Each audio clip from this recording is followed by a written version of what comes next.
Oi, turma. Do livro Transformados pelos Desafios, Ronel Álvares Barbosa, capítulo 5. Nunca haja com precipitação diante de um novo desafio. Serás paciente. Compreenderás que nem sempre se obtém a prestação de auxílio através de providências materiais, sem deixar, porém, de reconhecer que a paciência, filha da caridade, tem passaporte livre para o trabalho com êxito preciso na superação de quaisquer obstáculos para a consecução de boas obras. Emmanuel Chico Xavier. Tem um visitante aqui, gente, o Mike. O Mike tá aqui junto com a gente. Deixa eu mostrar para vocês. Aqui a figurinha. Cadê o Mike? Cadê o Mike? Olha lá. Chegou pertinho aqui. Vamos lá, vamos continuar nossa leitura. Sem dúvida nenhuma, em muitas circunstâncias a nós apresentadas, nós nos perdemos,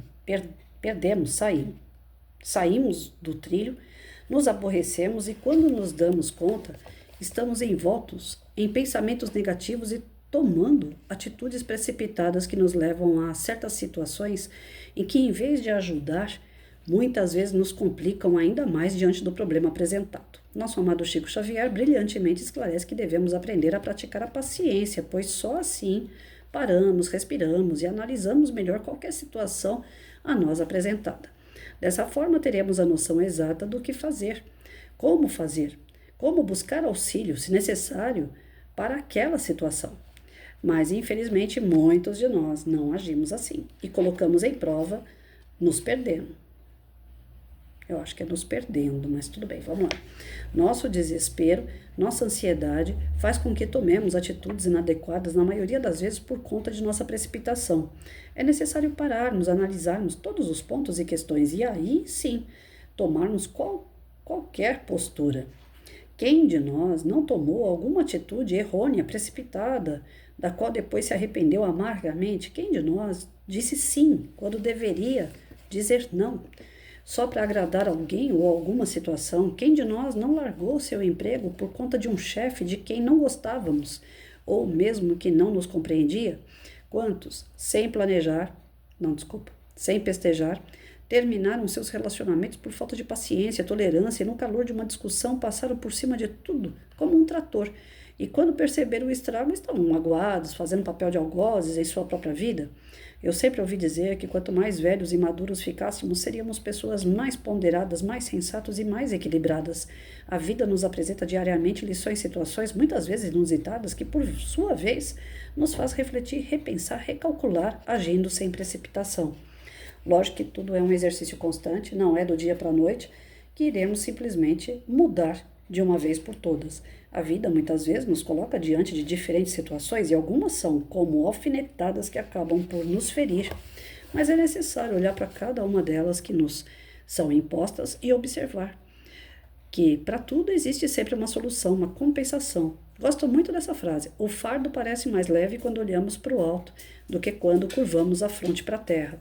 Então, coragem, meus amigos. Sejamos mais pacientes, prudentes, tolerantes. Lembremos-nos de Jesus como nosso modelo e guia, que sofreu mais do que qualquer um de nós e não tinha nada que acusasse.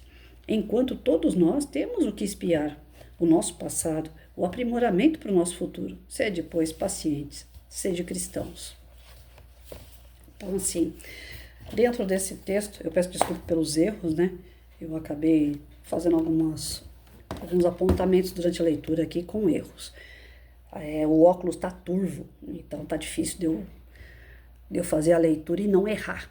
Eu ainda quero ler rápido para fazer sentido, aí eu atropelo mesmo. Mas vamos lá.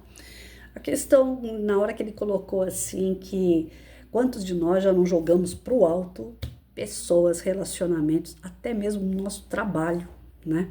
Porque a gente explode, falta paciência e naquele momento, sem pensar, a gente fala assim, quer saber? Dane-se, né? Aí passa 5 minutos e a gente fala, meu Deus, o que foi que eu fiz? Ou passa um dia e a gente fala assim, se eu pudesse voltar ao dia de ontem. Passa um ano, a gente fala assim, como eu me arrependo de ter feito aquilo, eu podia ter pensado um pouquinho mais. Então, assim, quando a gente chega nessa conclusão de que uma atitude foi tomada de uma forma errada e precipitada, É um amadurecimento espiritual. Foi necessário acontecer aquilo, então não se culpe. É um momento de você falar assim, poxa, se eu tô reconhecendo que eu errei, maravilha! Então daqui por diante eu não vou errar mais. Agora, duro é você tomar atitudes precipitadas constantemente e achar que é o dono da razão. Que só você é que tá certo, que só você pode falar, que só você pode fazer, que você não tem que dar ouvido para ninguém, você não tem que agir como os outros esperam, você não tem que fazer nada para ninguém, você não tem que ter empatia, você não tem que ter reciprocidade. Dane-se o que pensam, eu não tô nem aí. Poxa, isso aí é o auge do orgulho. Isso sim é complicado. Então não se martirize se vocês tomaram atitudes precipitadas. Mas se ganhou a consciência, parabéns, está em tempo de melhorar. Se não ganhou essa consciência, acorda, gente, ainda tá na hora, né? Ainda dá tempo. Nós estamos aqui, Deus está dando oportunidade, então faça isso já. Comece a pensar, repensar nas suas atitudes. Quando chegar qualquer tipo de dúvida, respira, ora, pede a Deus orientação, pede para as pessoas que estão em sua volta opinião. Às vezes a gente não consegue escutar Deus, a gente está muito afoito, a gente está muito, né, ansioso. Mesmo que a gente ora, não vem nenhum tipo de intuição e quando vem a gente não ouve, porque a gente não está preparado para ouvir. Aí então pede a Deus que, através dos seus amigos, que eles, ou dos seus familiares, que eles te deem alguma luz. E aí pode ter certeza que através das suas amizades, dos seus familiares, vai vir aquelas palavras que você vai colocar elas na mesa, né? Um falou que você tem que escolher o azul, o outro falou que você tem que escolher o verde, o outro falou que você tem que escolher o amarelo. Ora, amarelo, azul e verde são cores que estão próximas uma da outra, então é sinal que aquele é o caminho. Agora, se um falar verde, o outro falar vermelho, o outro falar branco, são cores completamente desconexas. Aí sim, aí fica mais complicado. Então vai pedindo mais opinião, vai pedindo um reforço aí, né? Então nós estamos sempre precisando ouvir. O problema do ser humano é que a gente não quer ouvir, a gente quer ser o dono da razão. E aí isso faz a gente tomar atitudes que nós vamos nos arrepender. Eu tive em 1991 um emprego muito bom, era no IBGE. Eu entrei como supervisora de recenseador, né? Então os caras vão nas casas, fazem os questionários e eu tinha que ficar supervisionando essas pessoas que batem nas portas fazendo questionário com o morador, que são as pesquisas do IBGE, que são feitas de 10 em 10 anos. Aí quando eu entrei, eu já estava terminando de fazer a minha faculdade, já era praticamente professora e eu falava mais do que o homem da mala, até hoje eu falo. E acho que vou morrer, né? Vou estar dentro do meu caixão lá falando ainda. Não fecha a tampa não, que eu tenho mais alguma coisa para falar. Eu acho que vai ser mais ou menos assim. Então, quando o dirigente, né, da base onde a gente trabalhava, que era em São Miguel, ele viu que eu falava muito bem, que eu falava pelos cotovelos, ele falou, Patrícia, você vai começar a dar capacitação para os novos recenseadores, eu vou te pegar para fazer isso. Eu falei, mas eu tô contratada para ser supervisora. Ele falou, não, depois você vai para supervisão. Agora eu preciso, com urgência, que você vá dar aula para a turma de capacitação. Aí eu não neguei, falei, se é uma coisa que eu consigo, eu vou lá tentar. Se der certo, eu fico. Se não der certo, eu volto para minha função. E aí a gente dava aula lá na Faculdade do Cruzeiro, lá em São Miguel Paulista. A princípio, 100, 110 pessoas era o número da turma.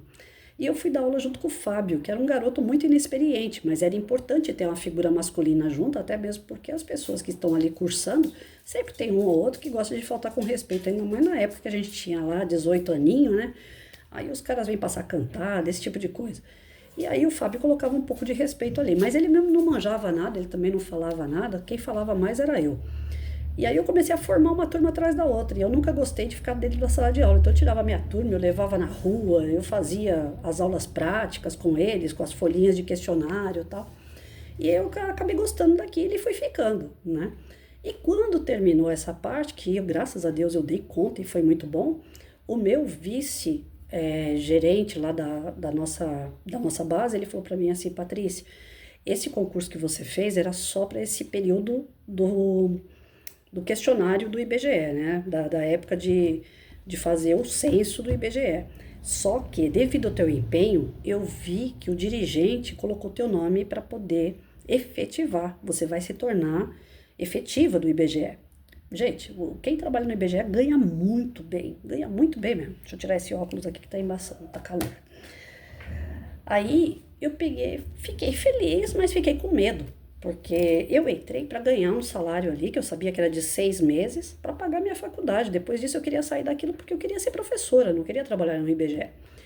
E eu, muito moleca, 18 anos, né? Não tinha nem 18 completo ainda, meu pai teve que assinar para mim entrar no IBGE.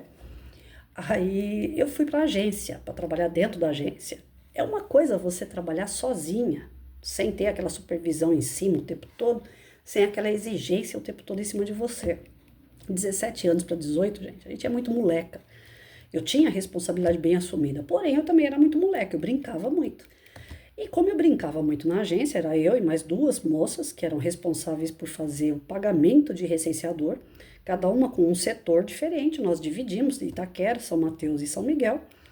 E aí funciona por malote, né? Quando a gente manda as informações no malote, se tiver um erro, seja ele qual setor for, volta o malote inteiro. E aconteceu justamente isso. Houve um erro no malote, como eu brincava muito, adivinha só se não sobrou para mim. O gerente nem sabia quem é que estava naquela área. E ele não sabia do nosso combinado, eu e as outras duas moças. Então, como veio o erro, ele deu uma chamada nas três. Só que para quem é que ele olhava mais feio? Para aquela que era mais nova, aquela que brincava na agência. Às vezes eu colocava sal no café deles, às vezes eu levava aquelas cordinhas do Paraguai, o fedozinho que a gente chama, eu jogava na sala deles, eles tinham que sair correndo de lá por causa do cheiro, né? Eu aprontava todas, levava saco de risada. Então, porque eu brincava, eu tomei a fama de irresponsável, sendo que o problema do setor não foi o do meu. Mas o gerente olhava para minha cara e falava: a gente não tá aqui para brincar, aqui é coisa séria, não sei o quê.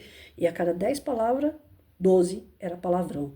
Eu não estava acostumada com aquilo, meus pais não ficavam falando palavrão para mim, por que eu tinha que ficar ouvindo aquilo? No auge daquela raiva dos meus 17, 18 anos, o salário muito bom, que poderia pagar minha faculdade e me dar muita estabilidade, e que eu ia ter essa estabilidade, inclusive efetiva no governo federal. Era um emprego dos sonhos, mas eu naquela raiva, porque o homem começou a falar um monte de coisa que não tinha nada a ver comigo, né? E que dava tudo a entender que eu era culpada, eu precipitadamente fiz o quê? Pedi as contas, né? Lógico que eu queria ser professora, não queria ser nenhuma trabalhadora ali, funcionária do IBGE, mas foi precipitado para aquele momento que meu pai estava passando aperto financeiro. Meu pai custou para conseguir pagar minha faculdade, porque da onde ia sair o valor da minha faculdade era do meu salário. E eu joguei tudo pro alto e acabou sobrecarregando meu pai naquela época. Então, assim, foi uma atitude que naquele momento eu não me arrependi. Dias depois, quando meu pai tinha que pagar a mensalidade da faculdade, eu já estava extremamente, né, arrependida, porque eu sobrecarreguei a pessoa mais importante da minha vida. Então, assim, a gente às vezes toma atitude por um momento impensado, por bater no teu orgulho, por bater nas suas coisas que ainda são mal resolvidas. Porque se naquele momento eu colocasse na minha cabeça isso tudo não é para mim, o que ele tá falando não quer, não vou me desmerecer, porque eu sei que o erro não é meu. E pensa que uma das meninas que erraram levantou a mão e falou assim: olha, para de olhar para Patrícia, porque fui eu que errei. Nessa hora as pessoas são covardes, né? Tá dependendo naquele momento ali, ou vai ou racha, né? Vai que ela fala, que a pessoa fala eu errei e é mandada embora. Então eu até entendo o lado delas, não, na época eu fiquei chateado, mas já entendi, já tá pro lado de perdoado. E a gente tem que ter essa noção, né? Vai haver momentos que nós vamos tomar atitudes precipitadas e vamos nos arrepender. Vai haver momentos que pessoas em volta da gente vai tomar também a postura, né? De fazer algo assim precipitado, que vai nos magoar, que vai nos chatear. E a gente tem que perdoar, tem que deixar pra lá. Então, tudo que é precipitado, por isso que minha avó falava assim: o apressado come cru e quente. Então, que a gente não seja precipitado. Não vale a pena.